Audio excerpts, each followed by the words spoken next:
தமிழகத்தில் 10 மற்றும் 12ஆம் வகுப்பு பொதுத் தேர்வு விடைத்தாள்களின் நகல்களை இனி தகவல் அறியும் உரிமை சட்டத்தின் கீழ் மாணவர்கள் மிக எளிதாக பெறலாம் என மாநில தகவல் ஆணையம் உத்தரவிட்டுள்ளது.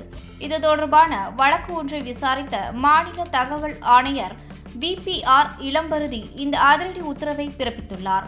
உச்சநீதிமன்றம் மற்றும் சென்னை உயர்நீதிமன்ற தீர்ப்புகளின் அடிப்படையில் திருத்தப்பட்ட விடைத்தாள்கள் என்பது தகவல் பெறும் உரிமை சட்டத்தின் கீழ் தகவல் என்றே கருதப்படும் என அவர் சுட்டிக்காட்டியுள்ளார்.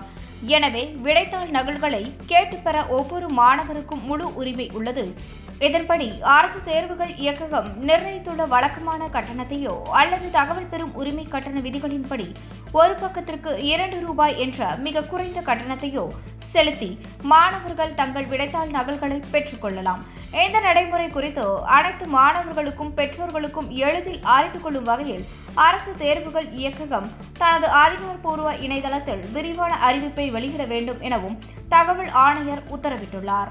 நம்ம மயில் மார்க்கோட தரத்தை நம்மளே ஸ்கேன் பண்ணி தெரிஞ்சுக்கலாம். மயில் மார்க்க நாங்க நம்புறோம்.